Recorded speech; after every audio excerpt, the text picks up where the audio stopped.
there's part of the country where an older way of life still kind of exists and belief in older things is still there. We've actually kind of touched on some things from the Appalachian region of America, which, covers from the Catskill Mountains of New York through Pennsylvania and the Blue Ridge Mountains of Georgia and the Great Smokies in Tennessee and North Carolina. Now, we may get some havoc here. Appalachian. And we're probably going to use a little bit of both. I think it really depends on where you're from. This is a debate that's went on for a long time. But this region is a source of a lot of myths and legends. There's a lot of primitive lore and apparently a lot of ghosts and creatures prowling about.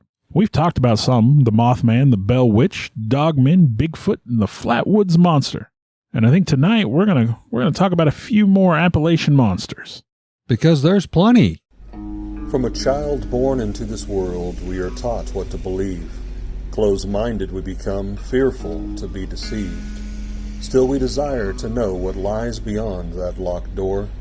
The art of the storyteller, conjuring tales of legend and lore. History hidden, lost knowledge, things forgotten and the unknown. These are the things that direct us and will set the tone. Welcome, friends, to another episode of Nightmares on the Lost Highway.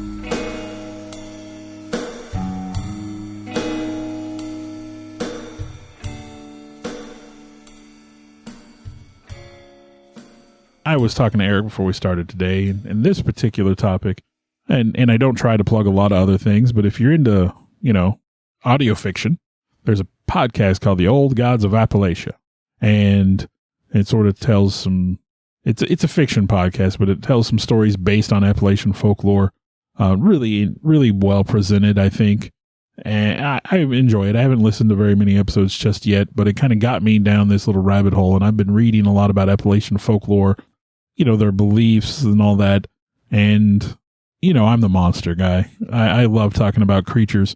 And so I thought we could do an episode about Appalachian monsters. And so I threw this idea out there, and I think Eric and I managed somehow to barely cross over at all. I think we have one topic in common. Yeah. Because there's so many topics, honestly. There's so many out there. Well, and like I said, we've already covered some with the Mothman, the Bell Witch, the Dogmen, Bigfoot. We're not going to talk about any of those tonight because we've already talked about them. To be fair, we could do 100 episodes just on Bigfoot by itself and probably multiple episodes on Dogmen.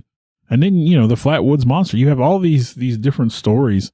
Man, there's some really bizarre creatures in this region, supposedly. The first one I'm going to talk about is called a Wampus Cat. Now, the Wampus Cat has been seen from Tennessee to Arkansas, actually even here in Missouri.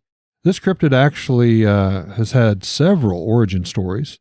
The first is this one that I'm about to share with you. A beautiful Cherokee woman went out to gather food.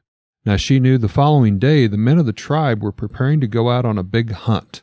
This Native American Indian, beautiful woman, was intrigued. She actually wanted to, in that society, she wanted to be a part of that hunting group. However, they were not allowed. Being a woman, she was not allowed to attend anything that has to do with the men's hunt the next day. So we find her out here kind of gathering food and stuff. And as the Indian customs of the time and the tribe, the men would gather that night before the big hunt with a special ritual or a festival before they would go out, leaving the next day. Now, this beautiful Cherokee woman was so curious while she was out gathering food and berries that at dusk she decided that she was going to sneak over and observe them. She didn't plan to interfere or do anything. She just wanted to learn more of what was going on with the rituals of that time frame. So she disguised herself with the skin or a hide of a mountain cat or a lion, the story goes on to say. And that was to help keep her hidden from their sight, kind of camouflage her in. Now, however, this was to no avail, as one of the tribal shamans that was performing the rituals that night looked and made direct eye contact with her. He was very insulted that any woman, again, of this time frame, would dare, enter into the ritual area to even observe what was going on. And in doing so, he called her out across, yelling, and said, I have placed a curse upon this Cherokee woman, and it is one that fused the hide of this mountain lion that she was wearing. to her skin forever. And I guess an Indian term that was used at that point was a catamount. And somehow that catamount creature has now came into the being of known as what is the Wampus cat. Now, for the once beautiful Cherokee woman, they said that she cried out in agony all through the night as the pain was so intense as this fur melded with that of her own skin. And she worked so hard to rip the fur off of her skin, leaving like blood and raw areas of her body. The following days, she was identified. Obviously, she was marked. She was shunned by the entire tribe for daring to interfere on such an important ritual.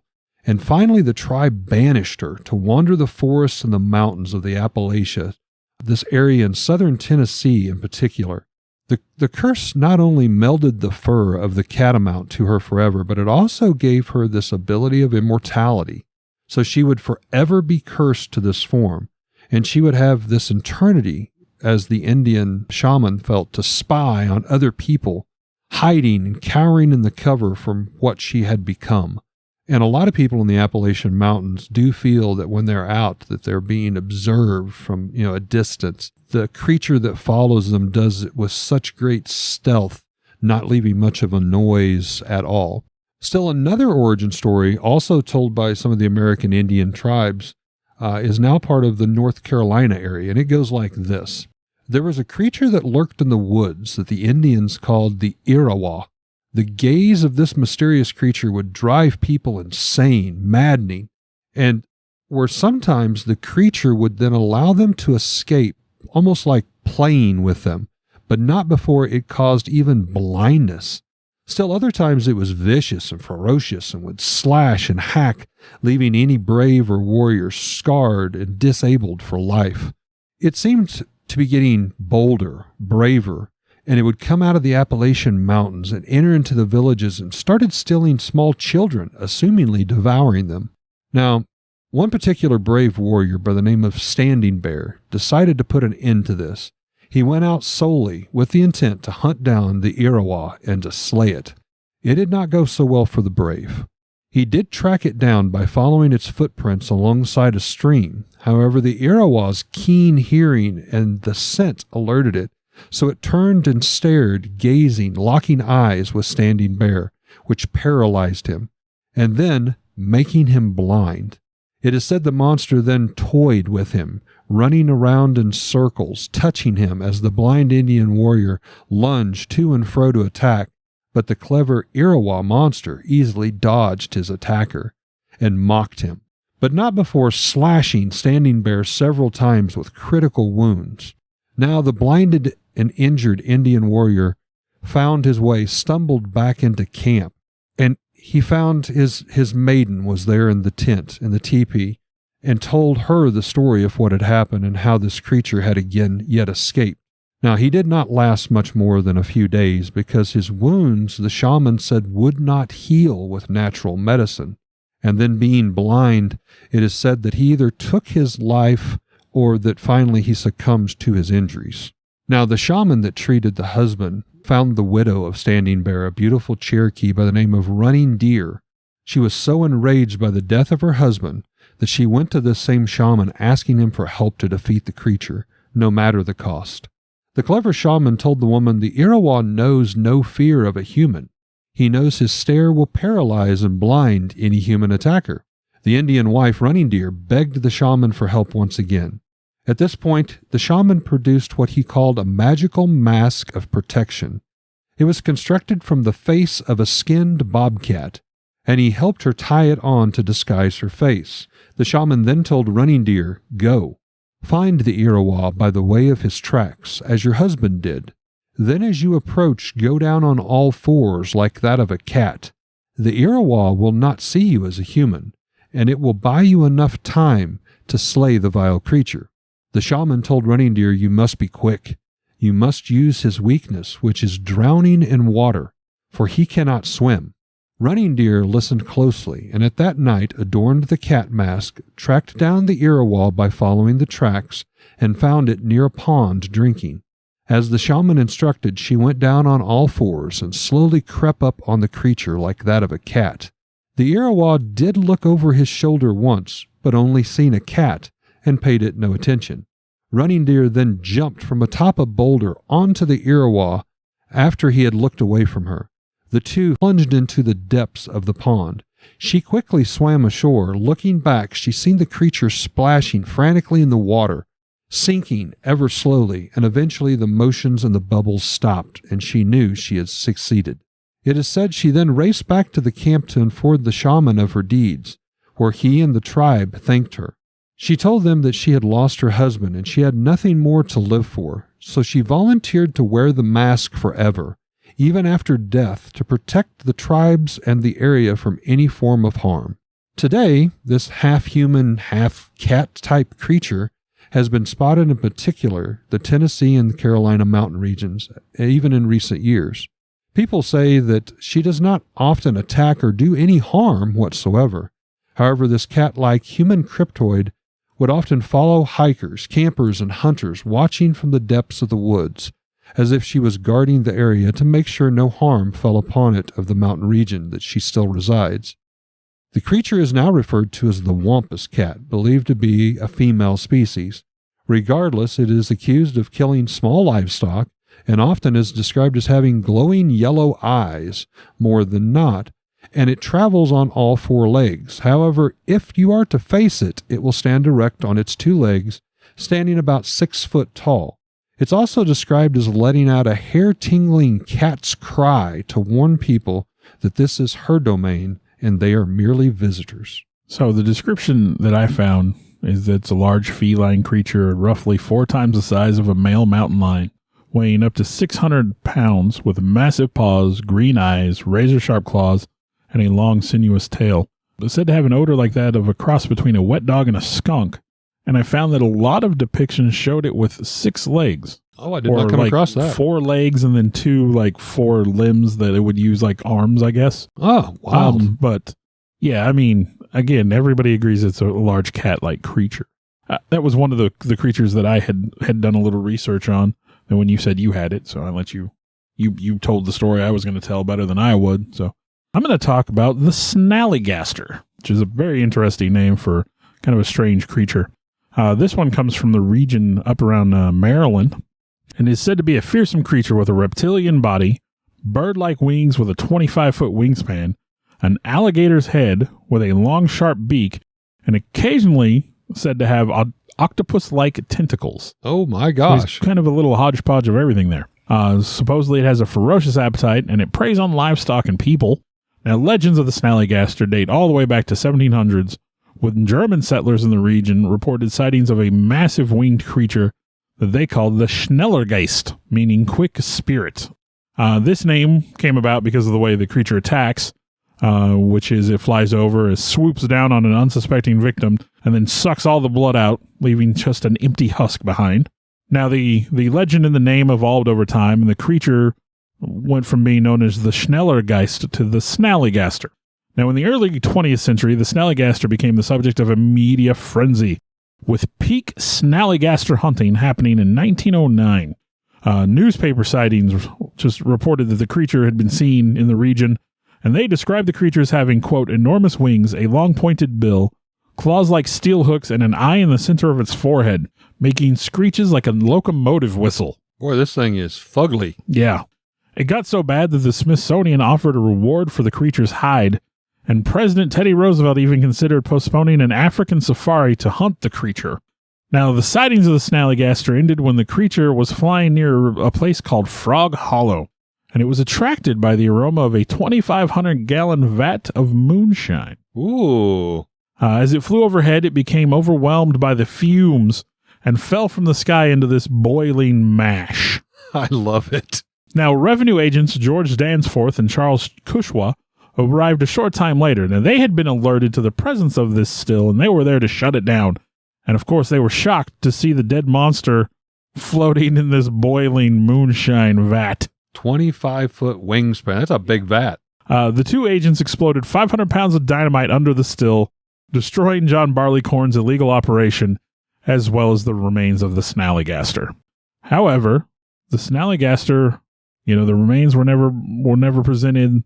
Obviously, there's never been one caught, so, they've never been proven to exist. Stories did say that it had a fear of the seven-pointed star, and they said paintings of the star can still be seen on barns in the region to this day to ward off the snallygaster. And in 2011, in Washington, D.C., they started an annual beer festival called Snallygaster that they referred to as a beastly beer jamboree in celebration of the creature. Interesting. All right, well, I'm going to touch on one called the Kentucky Wolfman. In Hazel Green, Kentucky, ironically in Wolfe County, there have been sightings of a 7-foot-tall, 500-pound wolf that is bipedal, meaning walking upright. He has been dubbed the Kentucky Wolfman. He likes to kill, and he does nothing but kill. Origin stories seem to occur first in the 1970s and still continues today. This one has a little bit different description of what you might think of as a wolfman. The creature has some unique features, some relating him to that of a gorilla due to its hairstyle and how it appears when it stands upright with the body shape. If you're in the mountains or the forest area, you might see rubbings on trees. Now, for hunters and outdoorists, that's not something that's necessarily uncommon where large creatures are at. In particular, bears often will rub their backs or their behinds against a tree for a long enough period of time. They will remove most of the bark. Well, deer. I was going to say deer when they shed their antlers. They still do that. However, one of the things that the local hunters and outdoorsmen around in this area are quick to point out is, bears are in this area. So it's common to see bear rubbings, but a bear will most generally reach up on the tree with their claws and claw the bark before they rub. It's part of their marking their territory. There are no claw marks above these areas. There's nothing up above like it reached up tall. However, the rubbings all take place at about an area where something would have been on all fours at about 4 foot tall. So quite large. I saw some of the pictures online during my research, and literally all the bark almost was totally removed from something that had done these. They claim that this is the sign that the Kentucky Wolfman is still around. I said we've referenced dogmen before. Mm-hmm. If you remember on our podcast with D.A. Roberts, he referenced Land Between the Lakes, which is in Kentucky. Absolutely. Which was that fascinating story he told about the attack on the family in the RV. Found up in the trees, and that was a crazy one. Now, some investigators went out a few years back to hunt this beast, the Kentucky Wolfman, due to a local farmer losing several calves, hogs, and goats over just a period of weeks. While they were in the area, they stumbled across a small crag just off of a creek. The area was full of large bones and was declared to be a kill site. Now, just describing this, I said a crag off the creek. It's almost like the bluff rock had been cracked and it created a loose form of a cave. However, most of the upper roof was not there. Imagine 2 gigantic boulders that just kind of left this hole in between them. Now, this area was about 6 foot wide, give or take, and kind of varied. There were some areas that had bluff rock hanging over top, but they found hundreds of bones, all of large creatures, mostly resembling that of cattle. Now, to put into perspective, whatever this was, the entire skeleton was here. So it wasn't like it tore off a back leg and drug it here. It drug an entire full-size cow from God knows where, across this creek, up this mountain, and in through this crag. For those of you who may not be familiar, livestock, big beef cattle, that type of things, you're talking these things can weigh 500, 600, 700 pounds. So this would take quite a beast to be able to carry that.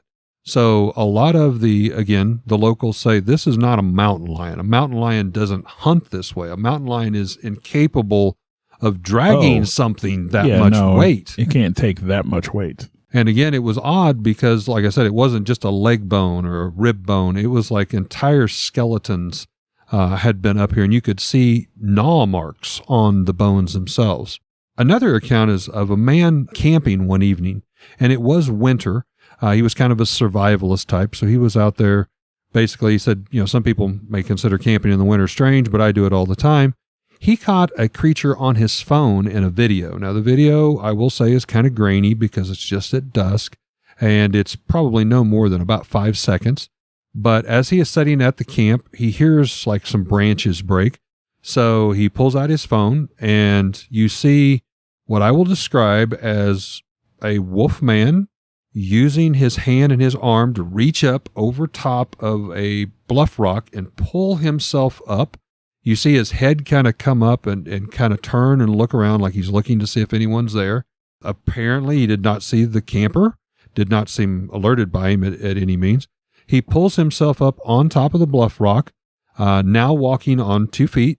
Then he springs off of that onto 4 feet and just runs away and leaps off of another rock. Again, the whole video was maybe 3-4 seconds. But the size of this thing was what was so interesting. The investigators that went saw the footage. They went back to the actual campsite, and based on, even though the footage was grainy, like how tall he stood against a certain tree, and he would have been something around the 8-foot tall margin. Even when he dropped down on all fours and was leaping through, there was another tree that they referenced, and he would have been easily 4 foot at the back level on all fours. Again, this type of video, you could even see it wasn't a traditional, what you would think of as a wolf man, but more of a gorilla body, very muscular, very thick-chested, broad shoulders. But he does have the wolf-like face in particular and a tail that is present. To put it into perspective, a lot of wolf prints in the area can also be attributed, or they try to say that this is what it is. An alpha wolf, the largest of the wolf pack, says that their prints can be about the size of a grown man's fist. A bear track can be the size of a man's open hand with his fingers out. And the tracks that they have collected here are described as nearly 10 to 11 inches in length and 8 to 10 inches girth or width.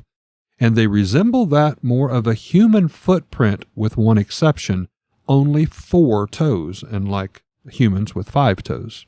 Now, during the investigation, the hunters divided into 2 groups of about 3 people in each group.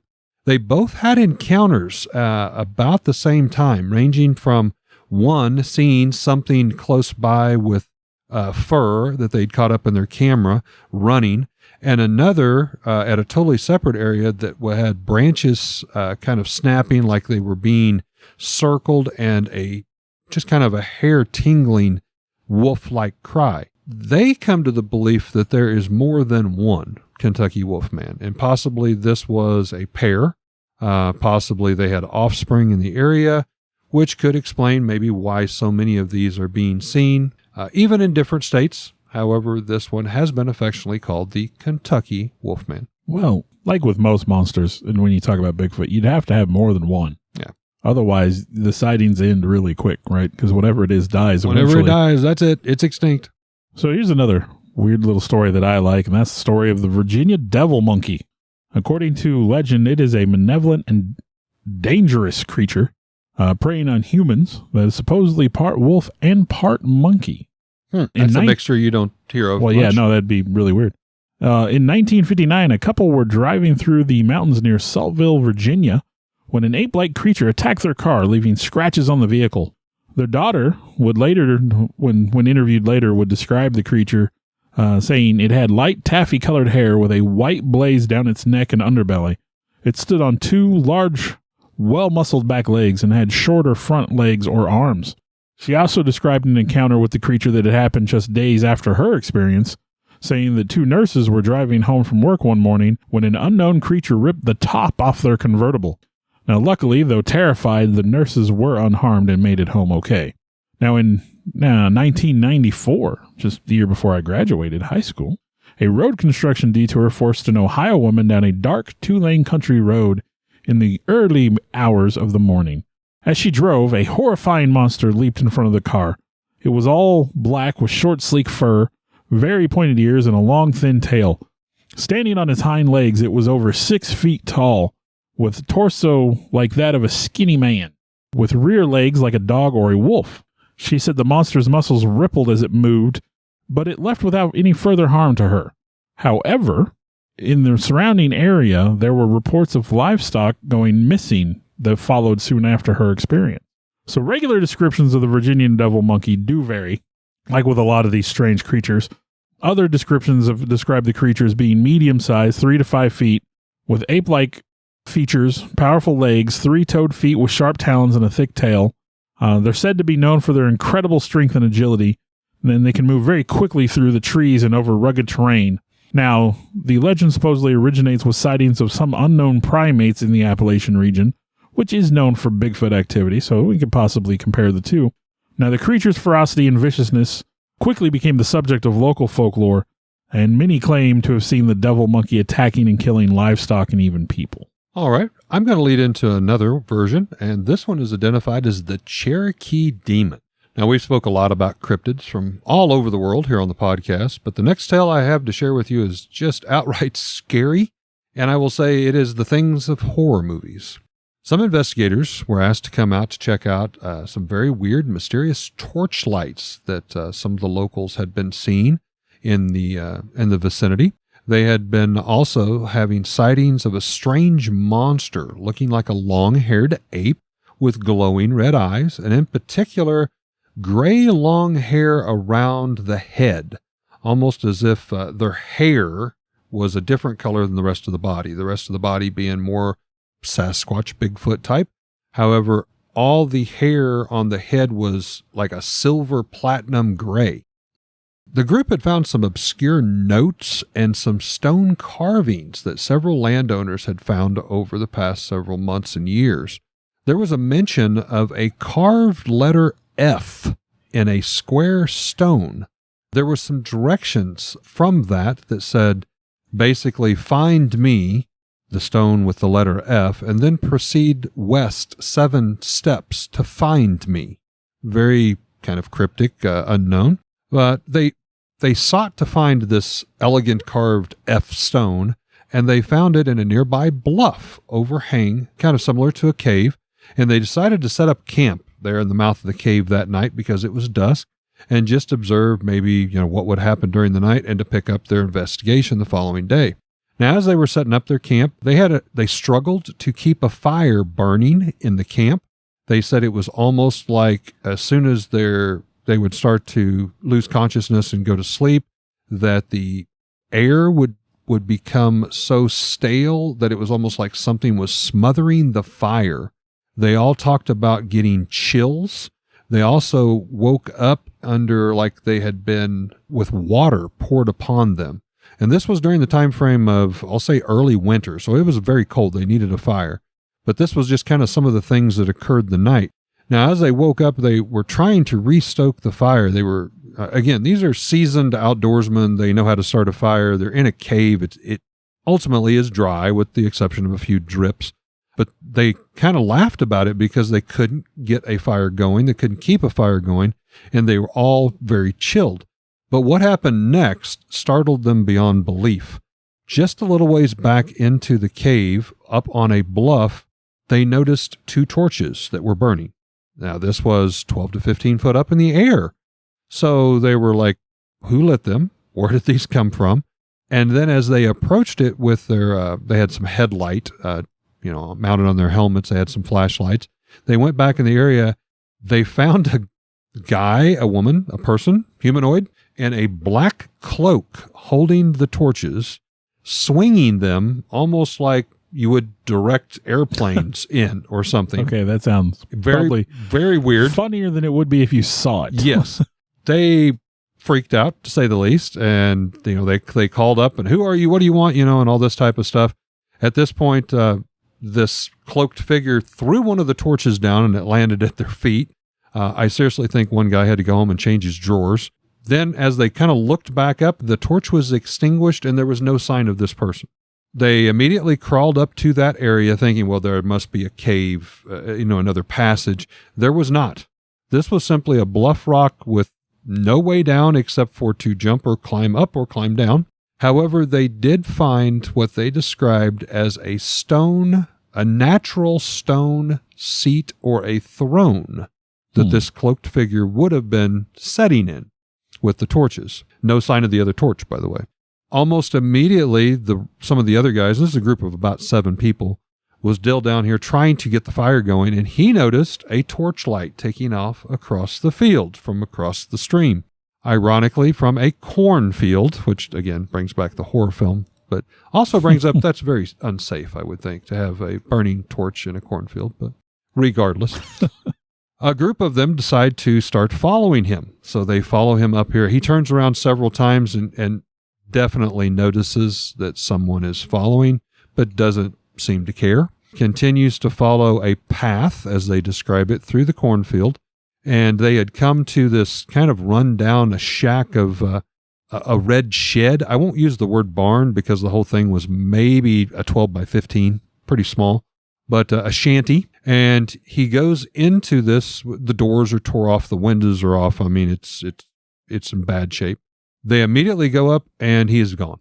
There's no sign of this guy again anywhere. No sign of the torch. There's no sign of like squatters or a camp or a fire or anything here. So they regroup, they go back to the cave, they decide they're going to divide the rest of the night, and by this time it's about 4 a.m. Half of them are going to stay at the cave, half of them are going to go to this little red shanty of a shack.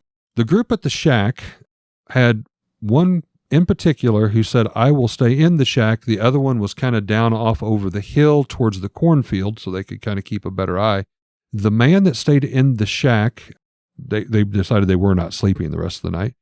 But he was kind of leaning up against the wall, and all of a sudden, something strong and hard hit the wall so hard it broke part of the boards in the wall. This man ran from the shed, which I can't say I would have probably handled it any differently. The noise of the breaking wood was heard from the guy that was down just over the hill in the cornfield, as well as this poor guy screaming. So he starts his way back up. But how the man that was in the shed that is now standing out here says he started hearing voices, women's voices, in particular his mother's voice. Wow. Now he went by a nickname, and he said, no one's used my real name in probably 10 years, but my mother always calls me by my real name of Jacob. And he had a recorder going, and they did play that back. You could hear a lot of wind, but you could hear the voice. I will give him credit. You could hear the voice. And it was something to the effect of, Jacob, your father is in trouble. He needs you. Just very creepy. So by the time the guy in the cornfield gets up to this man, he is sitting, almost laying on the ground in the fetal position. This man says that, his mom's hundreds of miles away. He is almost in tears. He said it has cast so much fear on him. He is now seeing things. He's imagining things. He is scared beyond recognition. So the guy from the cornfield has to help him back to the truck. And this guy is so skittish. He's just like, oh, there's something following us. I mean, he's out there. Going back to the cave, the cloaked figure appears in the cave with the men at the known only entrance. He just pops up. He's up there in the throne room again. We're sitting up there on the little throne with the torch burning. At this point, they're throwing rocks at him. They're trying to get him to say something. He never speaks, never does anything. Again, the torch extinguishes. He's gone. It's almost like they're just imagining this. It's not there.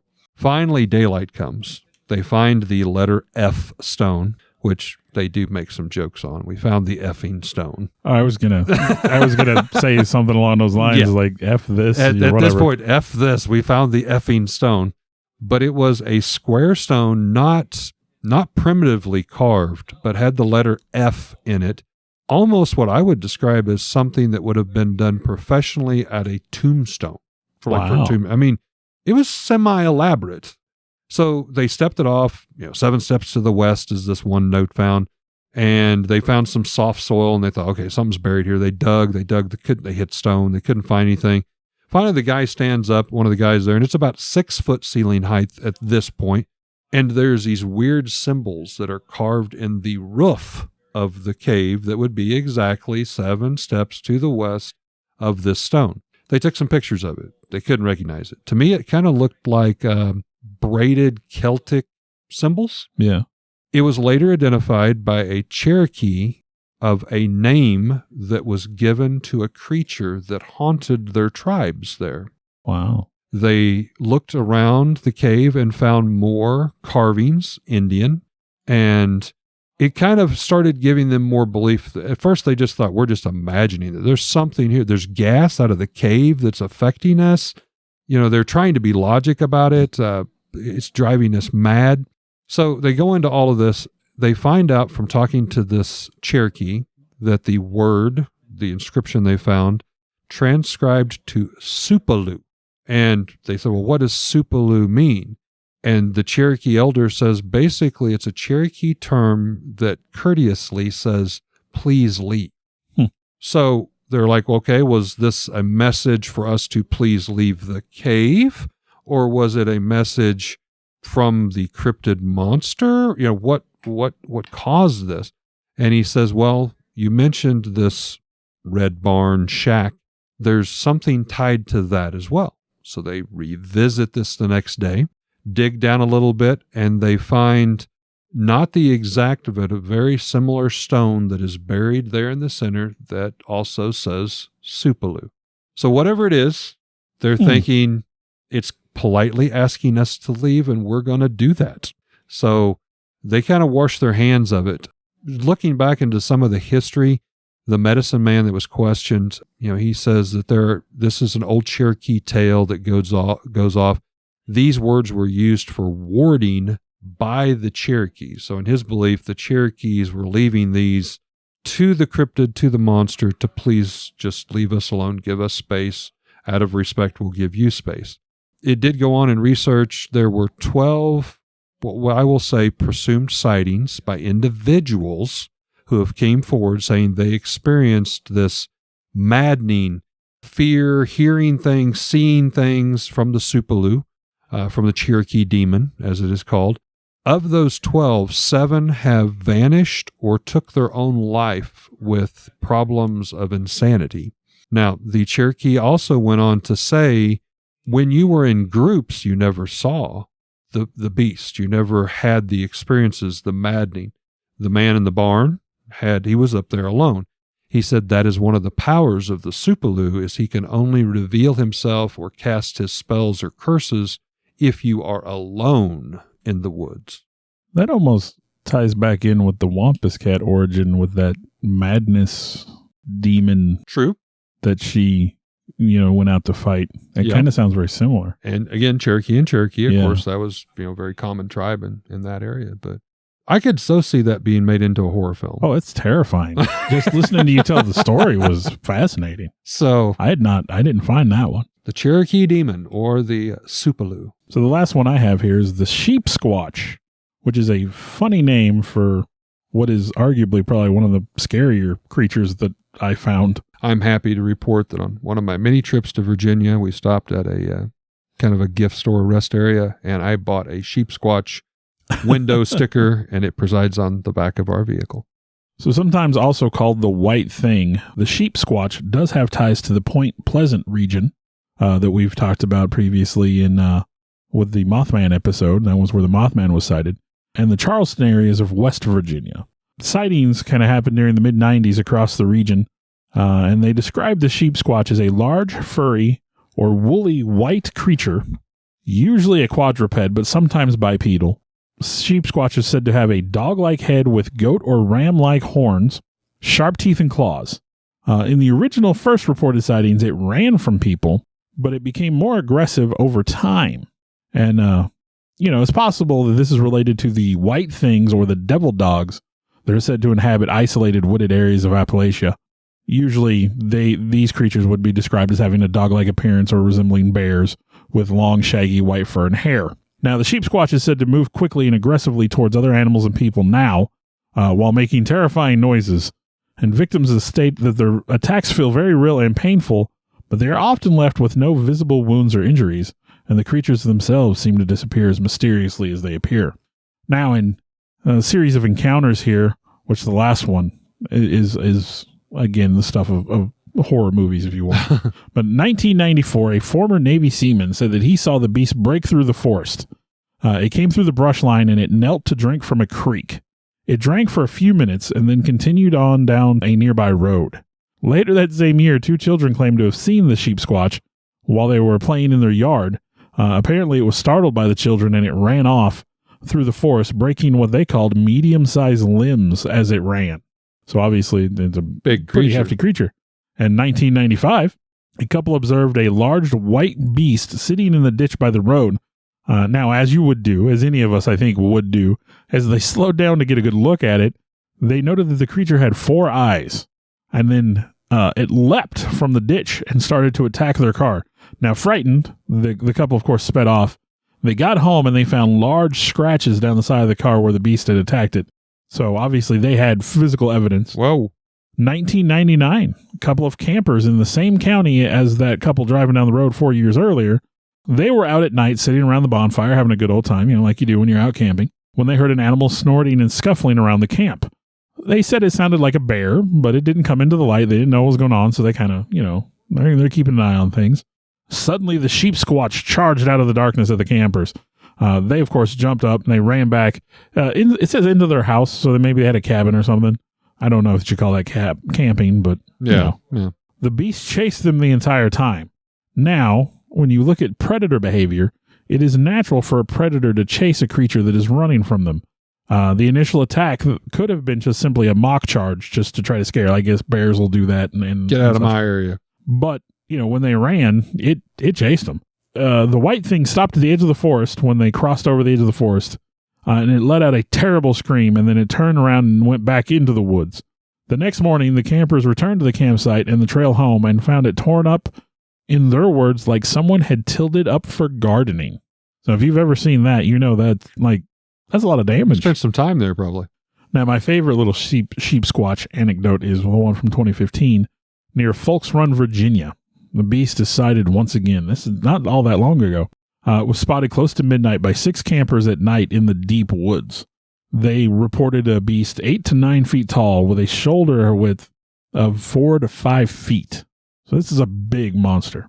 One camper saw the beast at the top of a nearby hill in a crouching position, almost like it was watching them. And then when it stood up, he was like, holy crap, he alerted everybody else. As he was alerting everybody else, they saw that it was started to run down the hill towards them. I mean, it was running full tilt, coming down to get them. But there was a river between the two of them. And it's a pretty good sized river. They felt they were pretty safe.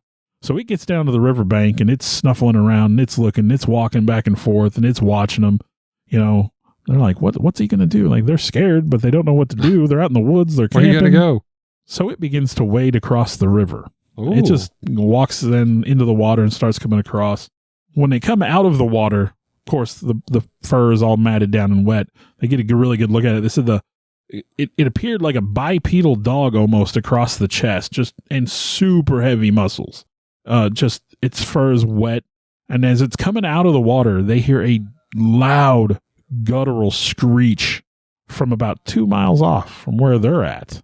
The sheep squatch looks up in shock.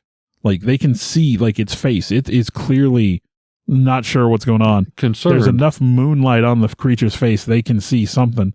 It's a little scared itself, maybe. The campers are just watching this thing in fear. They don't know what's going to happen next. And then the sheep squatch lets out kind of what they called a pathetic whimper.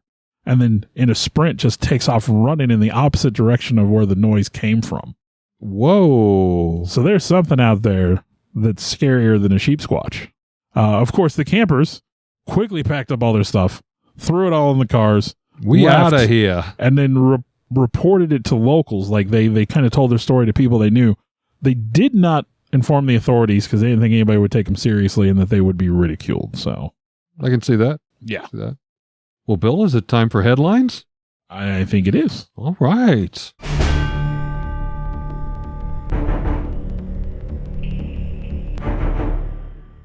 So from the Blue Ridge Mountains Travel-Guide.com, dated March 18th, 2022, I have Appalachian Folklore, Monsters, and Superstitions as the headline by Amy Lewis. And some of the story information that I got for the creatures came from that article. But at the end of the article, there was a little section where the author had talked to her Tennessee-based family about some common Appalachian-based superstition. And she was shocked by how many were still heard of, familiar, practiced even to this day. And I've got a list here of 32, and I'm just going to read through them, and you can see if you recognize any or if you're still practicing some yourself, Eric. I know I recognize quite a few. I'm intrigued. Never close a knife you didn't open, or you'll have bad luck for 7 years. Definitely have heard that, yes. I've heard that one. Keep a penny in your washer. In your washer? Yeah. I get in trouble for that kind of crap. My wife yells at me. Always go out the same door you came in. I've heard that one. Eat black-eyed peas or collard greens with hog jaw on New Year's Day. Sorry, not doing it. I don't do it, but I've heard it. Don't wash clothes on New Year's Day or you will wash a family member out. I had not heard that one. Don't sleep on New Year's. I mean, we try not to. We try not to. As we get older, it gets harder. Yeah, it gets difficult. Don't do any canning or gardening on your period. Yeah, okay. Plant your crops under the full moon. Yes, definitely. Don't walk under a ladder. If you find yourself under one, don't turn around. Back up. I mean, yeah. I've heard don't walk under a ladder. I'm not sure I've heard the back up. Don't let anyone sweep under your feet. Never give someone a set of knives as a gift. If you give them to newlyweds, it will cut their love.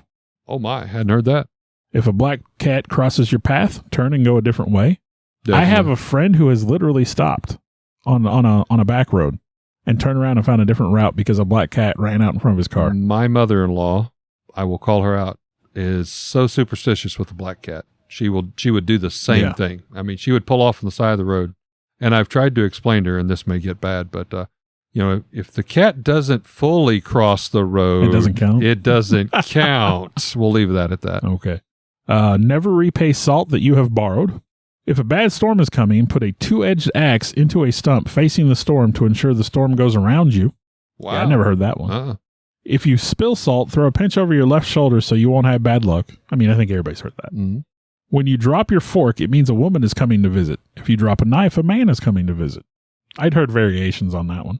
Don't cut your baby's hair before their first birthday, which I don't think anybody does really. Nah. Baby's hair doesn't get that long. Your baby has to fall off the bed before their first birthday. Okay. I don't know about that one. Hey, sorry, kid. You haven't fallen off. Tomorrow's your birthday. Flump. Run a chicken over your baby to keep it from getting chicken pox. Hey, run what? Run a chicken over your baby to keep keep it from getting chicken pox. A live chicken? I know, but it doesn't say. You just rub the baby with... Okay. Don't let a pregnant woman see a dead person or the baby will have a birthmark. I have heard that. I had not heard that. I had heard that. If cows are laying down or leaves are upside down, it's going to rain. Now, my grandma swore by the upside down leaf thing. I still watch for that. Yeah, I watch for that. And that is true a lot of times. Hang a horseshoe upside down to keep good luck from running out. Or, upside down. I think it means opening side up, I would assume. Yeah, that's what I'm assuming, yeah. But wear a buckeye in your bra to ward off rheumatism. That seems like it'd be uncomfortable. Is that a growth? Hold your breath when you pass a cemetery or you'll be the next to die. My grandma used to tell me that one. I had not heard that one. If you see a white horse, you'll have good luck. Ohio silver. Man, now that I think about it, my grandma did grow up in kind of rural Ohio. I mean, that's where she lived. And a lot of these, I had heard from my grandma. My grandma used to give us $1 if we saw a white horse driving on to a place. More, I think it was just to keep the kids quiet when we were traveling, because my grandma took us a lot of places. But hold your feet up when you're crossing a railroad track, or you'll lose your boyfriend. So careful, Eric. You don't. Oh no! If you're walking with someone, you have to go on the same side of a post or an obstacle, or it will break your friendship. I had heard that one. Okay, I got to interject here. Target.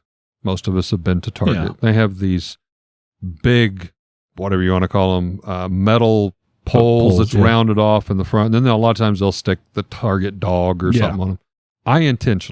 I'm holding my wife's hand, and I intentionally will go through that pole to make sure that she either runs into the pole or has to let go of my hand. I'm that horrible person. But I do that every chance I get at a Target. All right. I got a few more here. Don't wash your clothes on Sunday.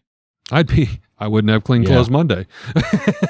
If your nose is itching, it means company is coming. Mm-hmm. My grandma used to say that. Open the window when someone dies and cover the mirrors so that their soul can leave. I've heard that. Hang a mirror by the door to protect against evil. Oh, and finally, never leave a rocking chair rocking or you will invite spirits. And my grandma swore by a version of that. I remember specifically, when you're a little kid, you lay on the floor, watch TV, whatever. She had a rocking chair in her living room, and I would stick my feet up under the chair and push Make it rock. Yeah. Oh, and she would, no, you could not do that. Don't you do that. You don't rock a chair with nobody in it. Huh. I can't say I've ever heard of that. So my grandma was kind of close to the Appalachian region, I guess. Huh? She took in a little bit of that teachings and passed it on to you, and you didn't even know it. On my headliners, I decided just to kind of talk a little bit more about the Appalachian Mountains, but how well, I will say they openly embrace it for the most part. The Appalachian Mountain region is said to have more cryptid sightings than anywhere else in the entire United States. And I'm happy to report, after just returning from a trip to Virginia for about a month, the fine citizens of the areas fully welcome questions and researchers, and for the most part openly embrace what they're known for. So much of that stems from, cryptids, to a point where there are several festivals and conventions in the area. So I thought I'd just share a few of those. The Mothman Festival, which we actually talked about in our Mothman episode. I'm sure we mentioned that one. Point Pleasant, West Virginia. That is going on this year, September 16th and 17th. The Flatwood Monster Convention goes on at the Flatwood Convention Center. That is on September 9th of this year. The West Virginia Bigfoot Festival goes on in downtown Sutton, West Virginia. Actually, by the time this airs, you will have missed that. That's June 23rd and 24th. Then we have the Lurch Festival, and I'm referring to the Addams Family. That is It's not a cryptid. It's not a cryptid, but they listed it there. I thought it was strange. That's weird. Philippi, West Virginia, and that is August 4th and 5th. And this is where the actor Ted Cassidy was raised. Not born, but raised. He was born, I believe, in Pittsburgh, Pennsylvania. Ted Cassidy was well known for his size, being nearly 7 foot tall, as well as that deep voice. And he played Lurch on the Addams Family, as well as a great other many roles. So that's just a few examples of, the area. And let's face it, there's a lot of times when, the paranormal and the cryptid and stuff, our likeness for those gets laughed at and scoffed and made fun of. But I mean, these people, they're like, oh yeah, we got that. I routinely go to Tennessee. It's where my in-laws are at. And my mother-in-law is just maybe 30 minutes from the North Carolina state line. She lives kind of there in the foothills of the Smokies. And yeah, you're not wrong. That area, the Appalachian region, they embrace their stuff. My mother-in-law, just as casually as you and me talking, will talk about how the house just up the road is haunted. It's been there forever, and there was some stuff that happened there, and it's haunted. And you go into the mountains and stuff, or you go down to Pigeon Forge, Gatlinburg, and there's Bigfoot memorabilia. There's a concrete Bigfoot statue that I was trying to, like the darndest, to figure out how I could get it in the car and get it home. Thing was like 6 foot, 7 foot tall. My wife just wasn't having it, so I don't know. On our trip home from Virginia, and I want to say it was in Tennessee, driving along cornfield, the plywood cutouts of Sasquatch. There was like 6 of them, just painted black like shadows. And I was like, I love that. That's so awesome. Cool. I mentioned the sheep squatch sticker. That was in an official government rest area alongside the road. They're selling stickers and stuff. Here you go. For those of you, you've listened to the podcast, you know who I am. There is a Bigfoot-themed Philly cheesesteak restaurant on Weirs Valley Road in Gatlinburg, Tennessee. Road. So that's almost kismet. Like, I have to go. You got to go there. You got to go. Have you been yet? I just heard about it this year, so I haven't been down there since. Yeah. Next trip.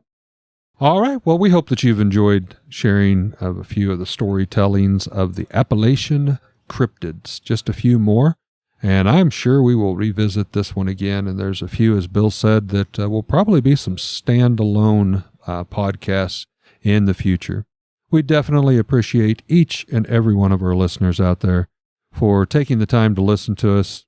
2 old guys just getting together talking about weird and unexplained stuff. You have no idea how happy it makes us. Thank you so much for listening. Which the sheep squatch I got a lot. I got a bumper sticker on my car for him. The Virginia devil monkey.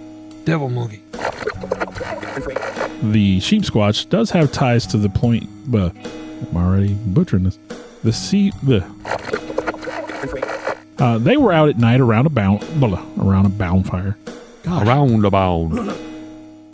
I want to take a time to thank the people that helped bring this all together.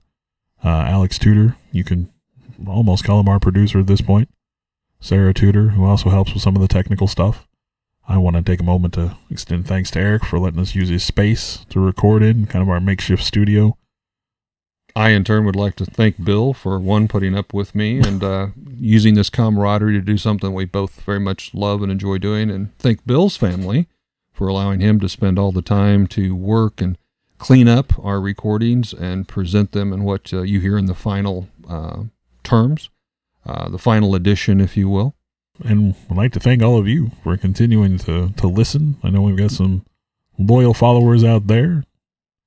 We do this as a labor of love, but we're happy that there are people that enjoy it hopefully as much as we do. Thank you very much.